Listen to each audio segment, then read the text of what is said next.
I've been with him for 3 years, and only yesterday did I realize I didn't even know him. My friend Xiaolin's words hit home a truth about many intimate relationships. We often think we love the other person, but often we're actually in love with our own imaginary person, just like Amy's perfect boyfriend, who never loses his temper, projecting her obsession with not accepting her own anger onto her expectations of her partner. When the real person reveals his or her emotional side, her breakdown isn't because they've changed, but because she's unwilling to face their true colors. Why do we often feel strange around those we're close to? It's not because they're skilled at disguise, but because we're accustomed to shaping them through our own self-filter.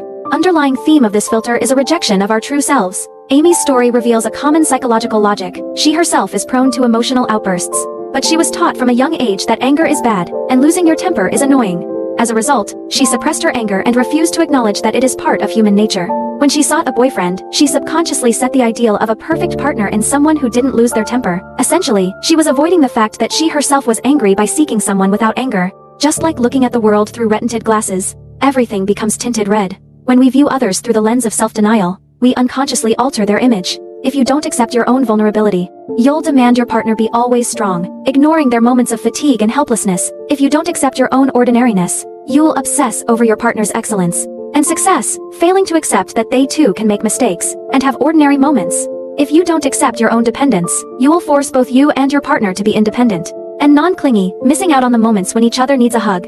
We think we're pursuing a better relationship by doing this, but in reality, we're putting shackles on our partners and living in a world of false perfection until one day, their true self reveals itself, and we despair, wondering, why is he like this? When Amy began to accept her own anger and negative emotions, a miraculous shift occurred. She no longer considered her boyfriend's complaints unreasonable, but instead understood that his work pressures are normal, and his emotions are normal. She no longer insisted that her boyfriend always be gentle, but discovered that even when he gets angry, he'll also apologize afterward. This authenticity is even more endearing than perfection. This is the magic of self-acceptance. When you no longer resist your own imperfections, you'll let go of your expectations of perfection in others, and truly see them for who they are. If you accept your own laziness, you won't criticize your partner for wanting to stay home on the weekend, saying, "Why are you so lazy?" Instead, you can enjoy the relaxing moments of lying down and watching TV together. If you accept your own fallibility, you won't get upset by your partner's occasional missteps, saying, "Why are you so useless?" Instead, you can laugh and solve problems together. If you accept your need for attention, you won't get annoyed by your partner's clinginess, saying, "Can you be more independent?" Instead, you can openly respond to each other's dependence. True intimacy is never about we're both perfect, but about we both have flaws, but we're willing to let each other see them. Just like two trees growing side by side, they won't drift apart because of each other's mottled bark or crooked branches. Instead, they'll grow closer together because they see each other's true selves. In such a relationship, there's no must-be control, only acceptance of just the way it is. If you also want to have an authentic relationship without pretense or defense, start by accepting yourself. Don't rush to change anything. Try these 3 small steps first, and gradually embrace your whole self. 1. Find your don't accept list. Calm down and ask yourself 2 questions. What's the quality about myself that I'm most reluctant to admit? For example, I'm afraid others will know I'm sensitive. A. Really care about others' opinions. I'm sometimes selfish. What side of me am I most afraid others will discover? For example, I sometimes slack off, say hurtful things during arguments. I'm not that strong. Write down these answers. Don't judge me as bad. Just objectively see that these qualities, like your strengths, are part of you. 2. Say it's okay to yourself. For each item on your don't accept list, treat gently, saying to yourself, "It's okay. I can have these qualities. I'm sensitive, but that's okay. It helps me feel love more sensitively. I care about other people's opinions, but that's okay. Shows I'm trying to be a better person. I say hurtful things during arguments, but that's okay. I can slowly learn to control my emotions. I'm working on it now." The essence of these words is letting go of the obsession with perfection.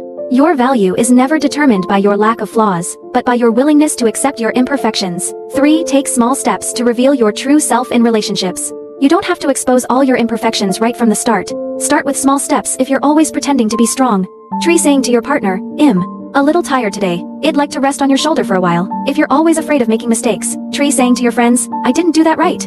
I'll pay more attention next time." When you begin to proactively expose your true self, you'll discover that those who truly care about you won't leave because of your imperfections. Instead, they'll draw closer to you because of your trust. Finally, the power of authenticity far outweighs perfection. The intimacy we seek throughout our lives isn't about finding someone to complement our own perfection, but rather finding someone to accept each other's authenticity. As Amy concluded, "I used to think a relationship without arguments is a good relationship, but now I realize that a relationship that can still sit down and talk about how I was wrong just now after a fight, is more solid.